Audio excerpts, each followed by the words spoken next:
Hello everyone, and welcome to the next episode in our Minecraft story. Now, we've made a lot of overhauls here. You can see this farm that we've built out in the front of our wall base. But today, we are going to get the majority of the work done on our actual base. And this is going to be a base that is built and constructed completely underwater out of glass and sandstone. Now, to start things off, I'd only want to have the areas where I can walk around freely be covered in glass, which is where you'll see that I have the floor segments are going to be based off of sandstone, except for the ground floor. The ground floor, I'm going to have some see-through panels down at the very bottom. But the biggest challenge for me with this was I am doing this in survival mode.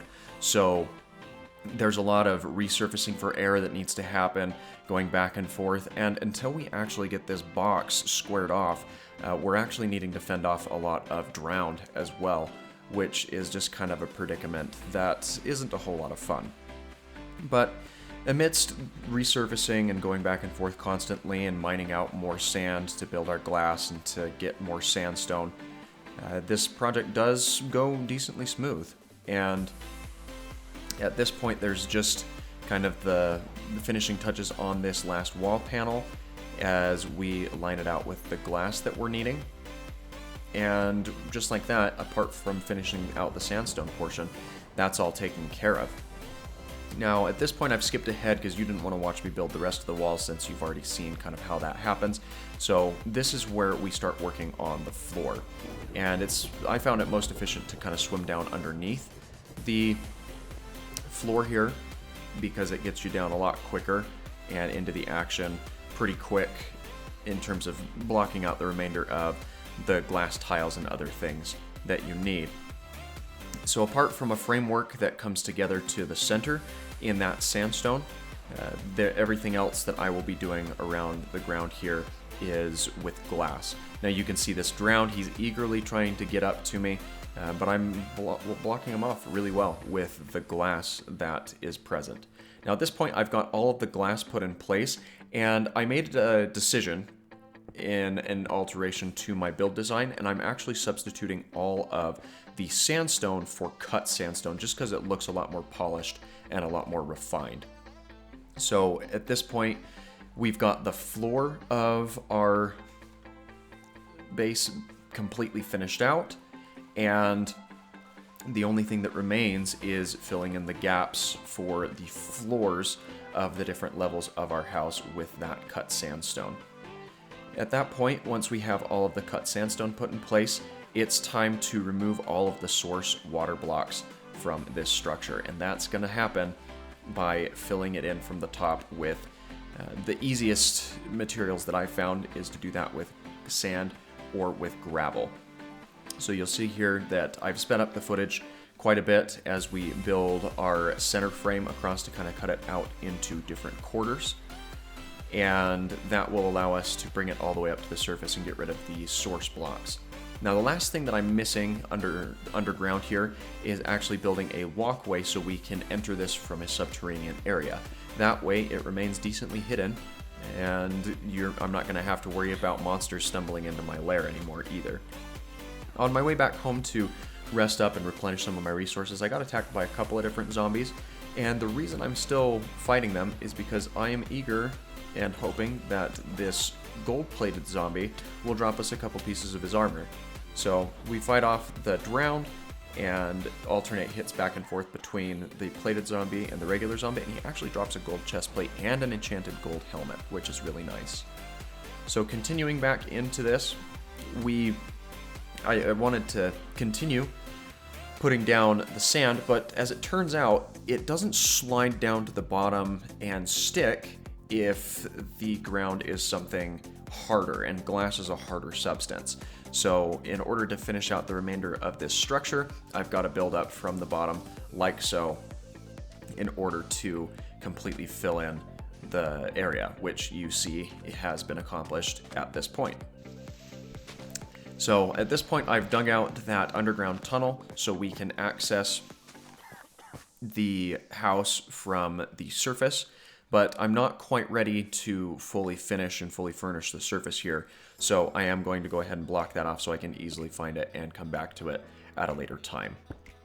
Now, I was running out of some glass and some sandstone, so I went back into my mine in order to free up some materials, and, found a couple of extra diamonds, which will come in handy as we continue on through this project.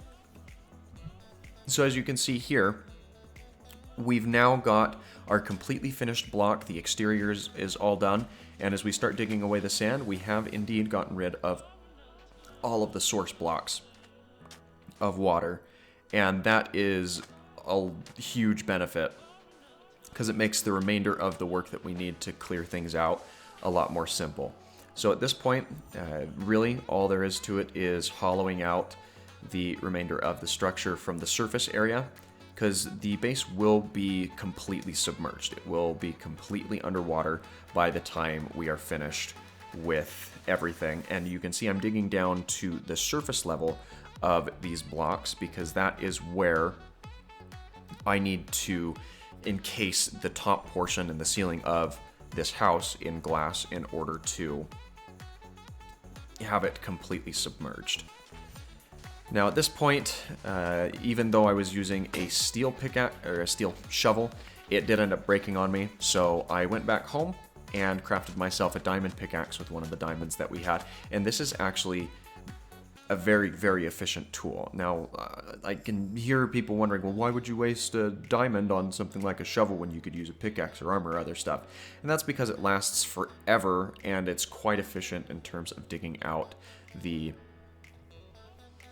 gravels and the sands that we have laid around in the interior of this house. And I should easily be able to completely hollow out the bottom portion of this base with that shovel, and I shouldn't have to go back through and replenish it either, which is just a quality of life improvement in and of itself.